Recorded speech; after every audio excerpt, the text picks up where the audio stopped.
Welcome to the dark side of BEASTwriter. I am your host, Ryan Sakamoto, and today we're going to be discussing last night's game.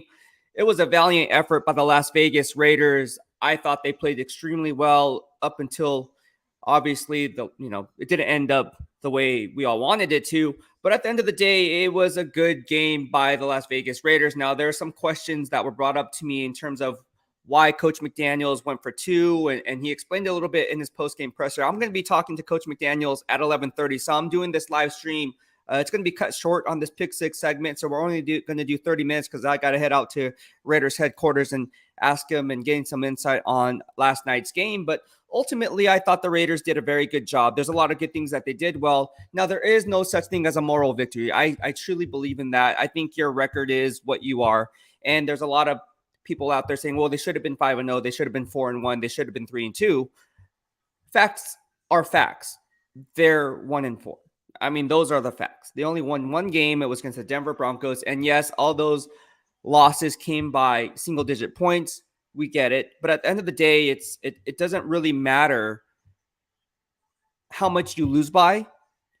In the game of football, it's all about producing. And so I think while it is encouraging that they're losing in these close games, I mean, if there is some silver lining to this playbook, it goes without saying that they're still last place in the AFC West. Like they're just in last place. Now, is that bad? I mean, obviously it's bad. I mean, you want to be in first place, but there are like confidence builders. There's things that you can learn from this game. And so let's be honest. No one thought that the Raiders would come out and make it all the way to the final whistle. Let's be honest about that. And so we're going to go ahead and talk about this. Like I said, this is going to be a short live stream. I'm going to be hopping on with Sanji after Coach McDaniels' presser. So I'll be posting up my Coach McDaniels questions up there, up on YouTube channel for all of you guys to enjoy. And then I'll be running back home. And then obviously going on Sanjit's YouTube channel. Follow my guy Sanjit. And we will go ahead and discuss everything that's going on through the first 20% of the season, right? It says 70-game schedule. We're 5 weeks in. 5 weeks in now. And so this is where we stand. So let's go ahead and get to some of the touching points.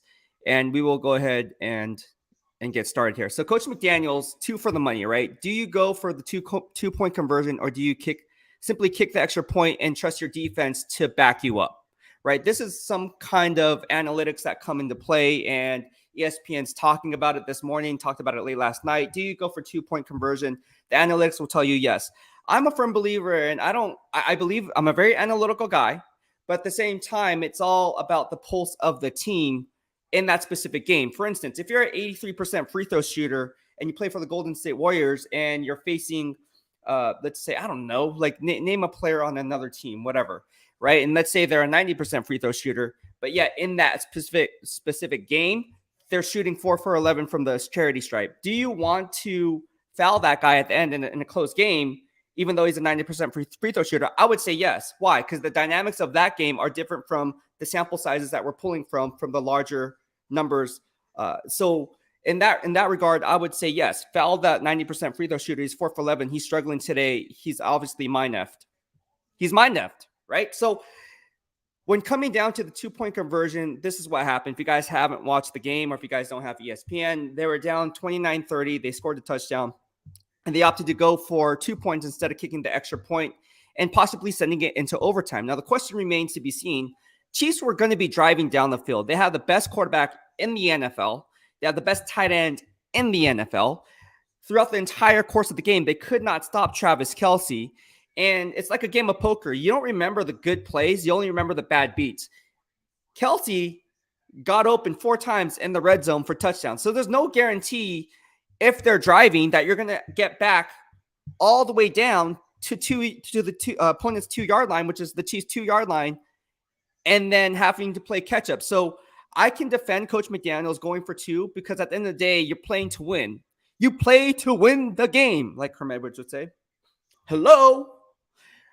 However, again, it's kind of like a mix and match. Like, what would you rather do in hindsight? Obviously, they should have kicked the extra point, but everything's in hindsight. This is real time, guys. We're not doing this and saying, oh, yeah, they should have done this or they should have not done that. I'm not going to question Coach McDaniels. There's a reason he's one of the best coaches in the NFL.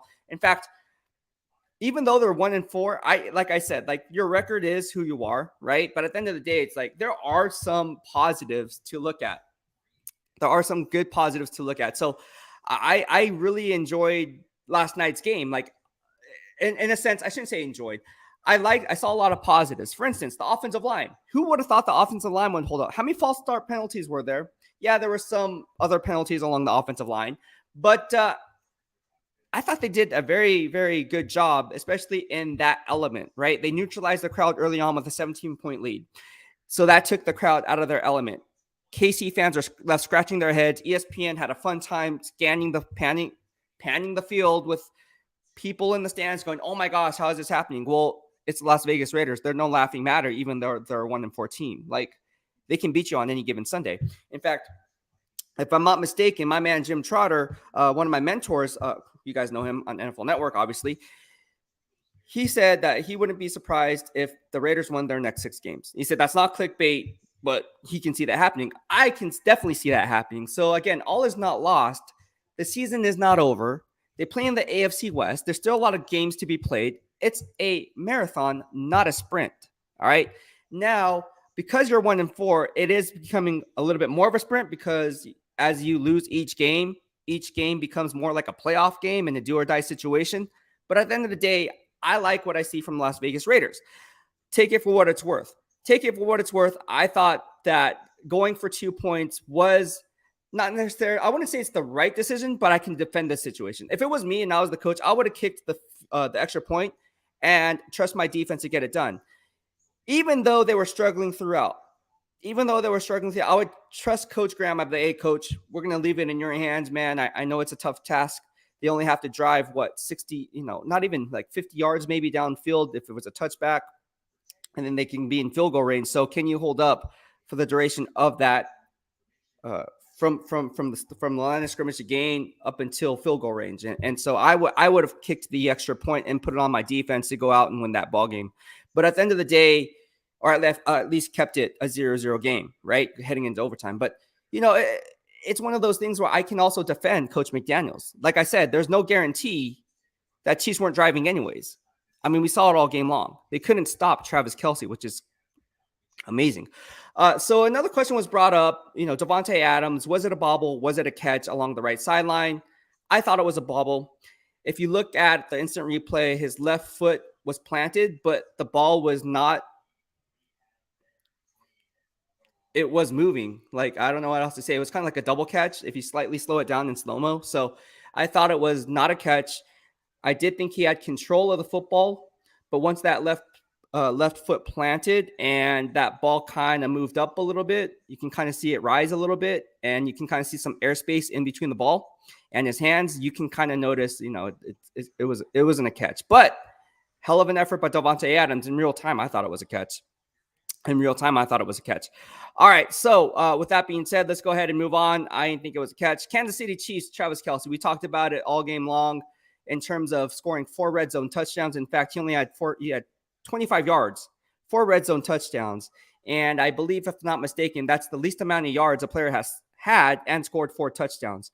So Travis Kelce was basically uncoverable. And you can kind of see them bracket. Coach Graham kind of did different things, made some halftime adjustments, kind of bracketed coverage. You saw Trayvon Merritt kind of be slipped in there and kind of controlling that back end of the defense. But at the end of the day, it was really tough, right? It was really tough to see Travis Kelce just go off like that, especially when they're pointing at Travis Kelce once he comes across motion. I tweeted this out that, hey, here, they obviously know where he's at, and they still couldn't stop him. So when you talk about red zone efficiency and winning down inside the red zone, that's where it counts. It's not just the 4-point play on the offense side of the football, but it's also defending the red zone, right? So it goes both hands, just like winning time of possession and winning the turnover battle. It's cool that you get 3 INTs in the game, but if you give up 2 INTs or you have a freaking quarterback who just is careless with the football and gets strip sacked left and right, then it's all for naught. It's basically neutralized. So that's why I think it's important to really clean up those things. And how do you stop Travis Kelce? If it was me, I would have,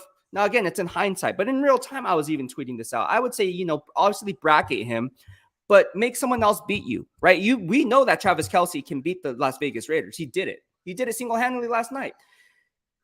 Why not force someone else to beat you? Like Juju Smith-Schuster, like Marquez Valdes-Scantling, right? Even if you roll coverage that way and you're giving one-on-one and you may be giving up a little bit more ground on the edge, you're still playing the odds. The odds are, even in a 2x1 set or a 3x2 set or a condensed trips formation to the left or to the right, where they kind of do those tight formations so you can't play a certain technique, say bump and run, because you have to be careful of the rub route. You really got to be mindful of route concepts down inside the red zone, because real estate is shrinked. So when real estate is shrinked, and obviously real estate is of the utmost importance, because as it gets closer to the goal line, people think, oh, it's easier to score. No, it's actually harder to score, because now the formations are condensed. Everything's tight, right? It's not like college football, everything's wide, right? Everything gets tighter, right? And so when everything's condensed, there's a lot of traffic going on. So you got to really be mindful of personnel groupings, down and distance, formations, all that comes into play. And that's where game film study comes into play, reading your keys, especially from the defensive front seven standpoint. So I thought that the Raiders kind of had some errors there. But at the end of the day, it's like, we're going to be talking to the coaches, and we're going to get some insight in exactly what went wrong.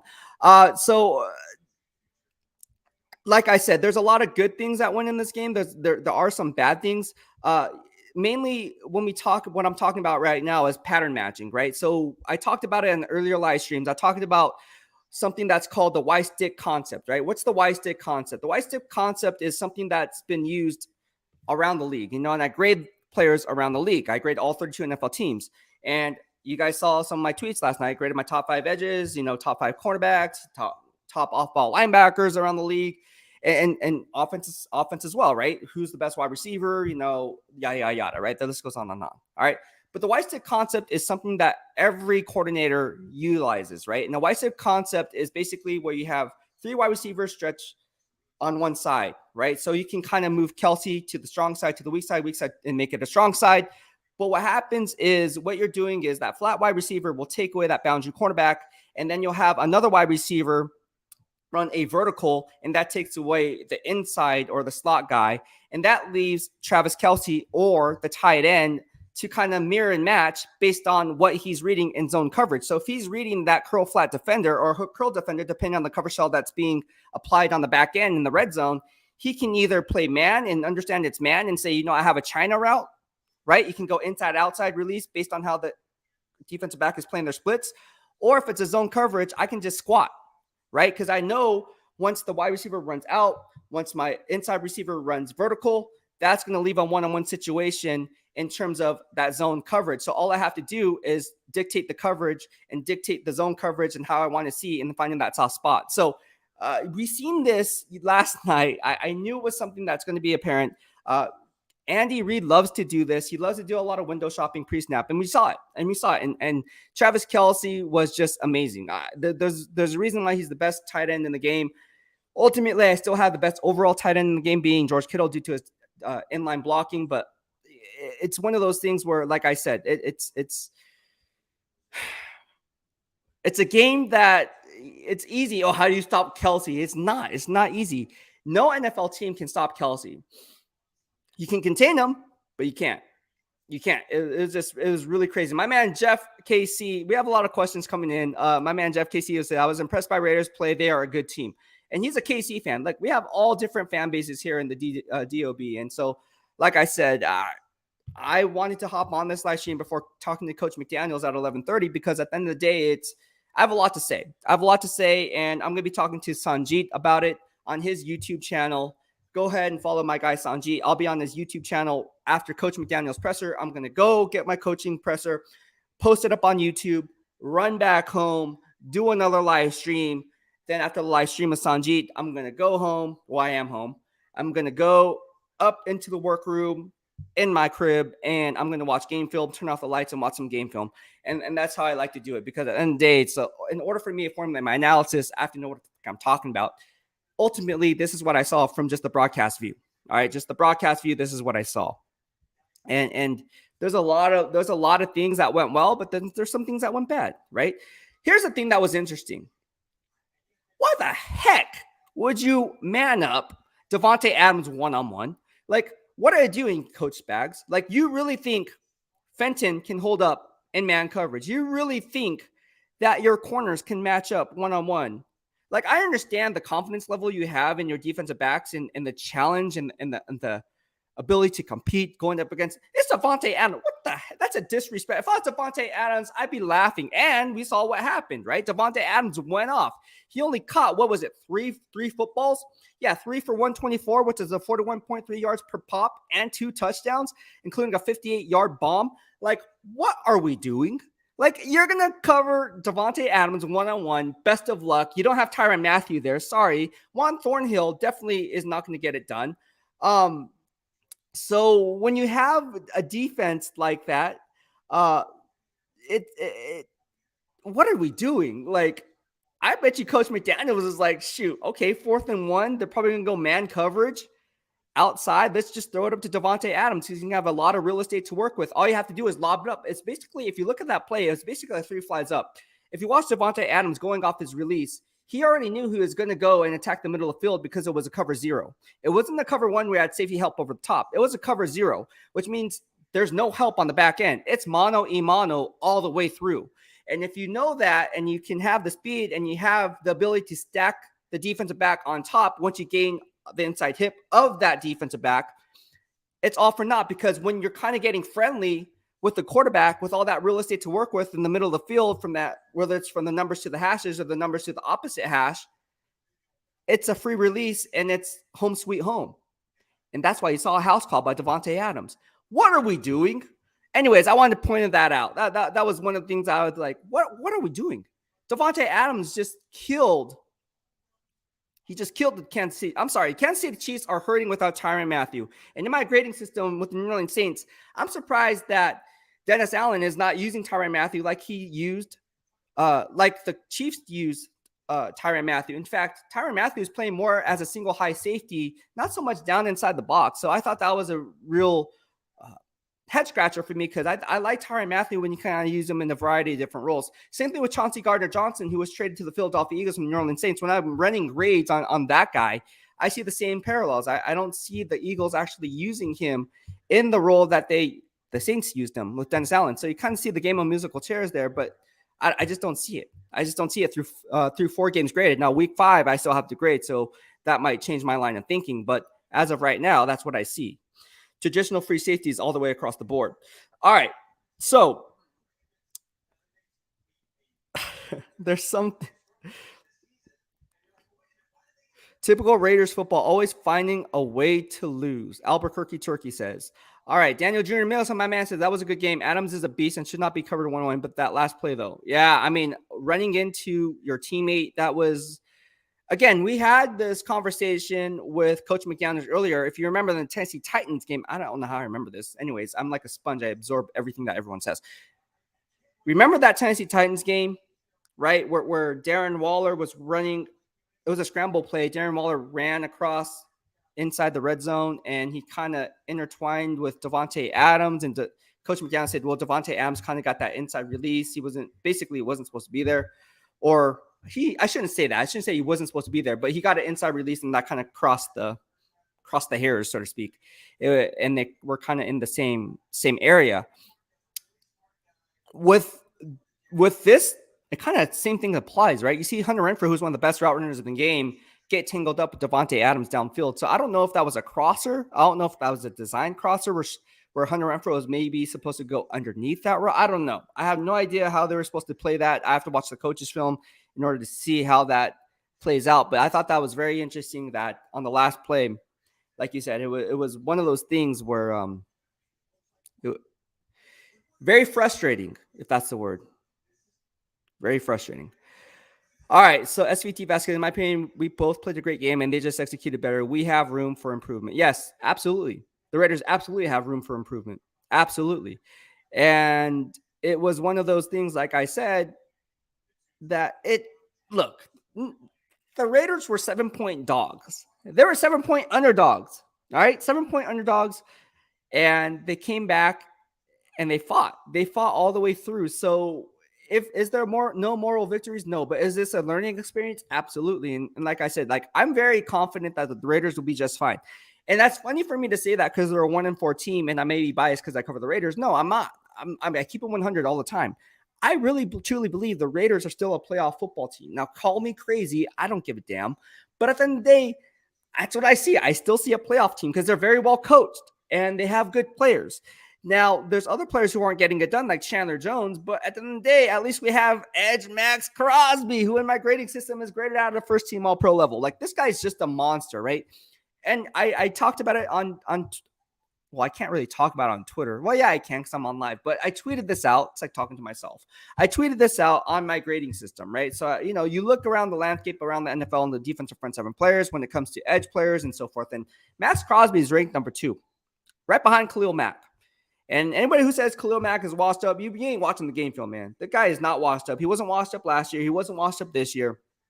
The guy is an absolute monster. There's a reason why he gets my vote every year for first team All-Pro. The guy's just a monster. Max Crosby is also a monster. In fact, Max Crosby might be better than Khalil Mack when it's all said and done.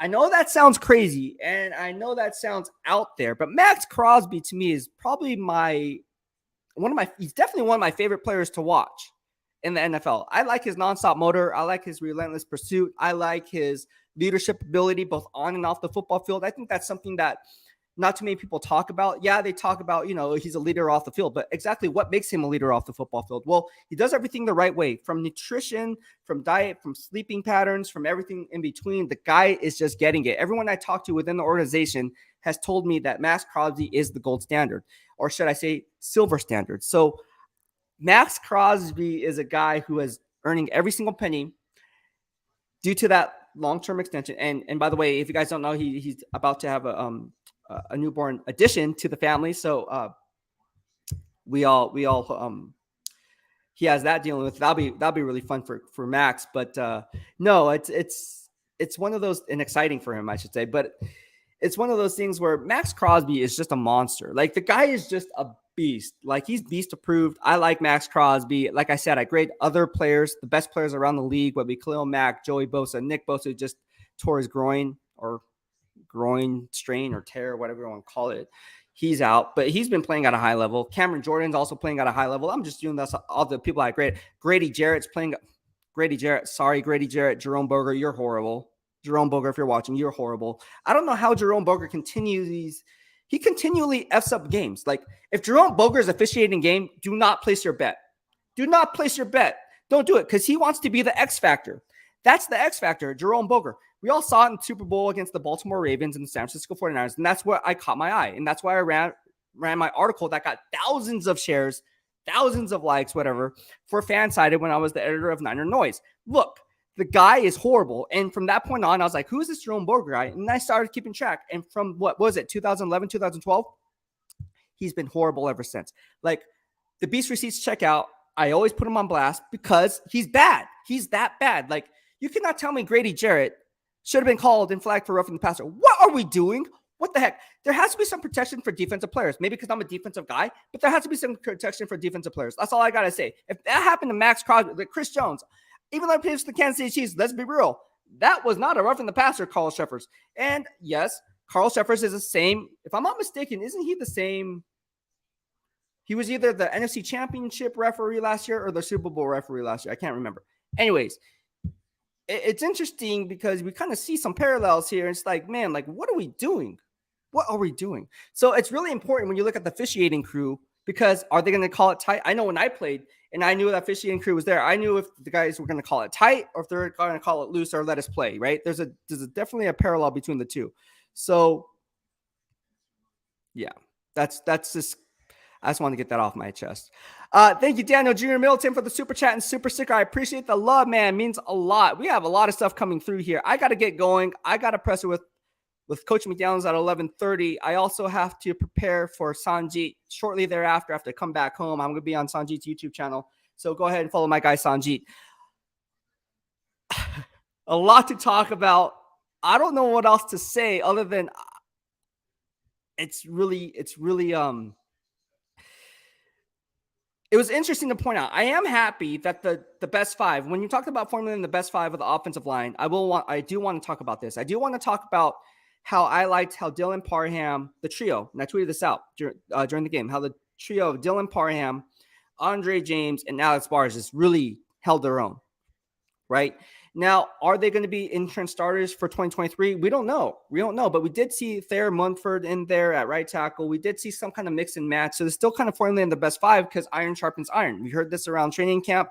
And again, if you're not sold on a best five right now, you're going to have to roll players in to make sure that other people are on their toes at all times within the organization and within the same team. So again, iron sharpens iron, having the mentality to raise each other up, learn and grow from each other. Learn from this experience. I think the worst thing you could do is take this as a bad experience and not learn anything out of it. I think every game that you play, you learn something, right? Good or bad, whether you come out on top or you lose. And I think that's what makes Coach McDaniels, GM Dave Ziegler, and formulating this personnel group so strong is because they lost by 1 point, but it is a learning experience. What doesn't kill you makes you stronger, right? And so, look, like I said, this is a marathon, not a sprint. Now, as each game gets closer and you're losing each game and the season nears, yes, then it becomes more of a sprint, right? More of a, what's the word? More of a, I don't know. I guess you have to be more urgent. Is urgent the word? I don't know. And your winning ability, but at the end of the day, I'm very happy. But yeah, thank you, Daniel Jr. Middleton, for the super chat and super sticker. Xavier said, our O-line is developing very well. Good quarterback position, great run. Yes, I agree. This is one of the Albuquerque Turkey says, Ryan, go back to the 49ers, please. I'm having fun with the Raiders. I have to be honest with you. You know, I was talking to some people in the Raiders organization, you know, because I was out sick last week, and people thought I was actually back with the Niners because I wasn't here on YouTube talking about the Raiders. And I was like, nah, man, I'm not back with the Niners. You know, you never know how everything plays out. But at the end of the day, it's like, nah, I'm having too much fun here in Las Vegas. I moved here to Las Vegas for a reason. I really love the vibe here. Really love the people here. Really love the organization. I think they do a really good job here from the PR department on down. Not saying the 49ers don't. They obviously do as well. I'm just saying, you know, I'm here in Vegas. So for me to go back to the Bay Area, yeah, my family is there. A lot of my friends are there. I'm from the Bay Area. But I'm having so much fun here covering the Las Vegas Raiders. And like I said, like it's a new challenge for me covering a new team. I think for my career path, I think that's the direction I know that's the direction I wanted to go in, because at the end of the day, it was almost like I wanted something, I wanted a new challenge, if that makes sense, right? So I wanted to cover a new team and a different, fresh perspective and kind of see where that went. But no, it's one of those things. Our Cookie Turkey says Vegas is getting expensive. It is. Vegas is getting expensive too. I just talked to my girlfriend last night. It is. Okay, by the way, my water bill is $175. There's no way my water bill should be $175. And I think we have a leak here. And I was like, wait, is this normal? And everyone's like, nah, man. I talked to my neighbors, like, nah, my water bill's like $35. Like, oh, well, why is my I think we have a plumbing issue or something. So we got to get that straightened out. But no, yeah, I looked at the bills like, wait, why is water? I know water is scarce here in Vegas because we live in the desert, but it shouldn't be like that. Jeff Casey say Chiefs select BEASTwriter. KC was I'll be honest with you. KC was another one of those teams where I was like, they'd be intriguing to cover. They'd be intriguing to cover simply because KC is KC. Like, they're one of the most classical teams out there. You look at the Green Bay Packers, you look at the Las Vegas Raiders, 49ers, obviously. Pittsburgh Steelers are another one. Dallas Cowboys are another one. I wouldn't mind covering any one of those teams, to be honest. Or Chicago Bears. Add them to the list. I just love talking about football, and I enjoy talking about football. So no matter what team I talk about, we cover it all here, because in order for me to understand the dynamics of the team I'm covering, which is the Las Vegas Raiders primarily, I need to know the dynamics of the other 31. The only way I'm going to do that is watch 50 to 60 hours of game film every single week. 50, 60 hours of game film and that includes college football too. No, that doesn't include college football. That's on top of that. Damn, I watch a lot of game film. That's all I gotta say. Kyler Murray, take notes. I'm joking.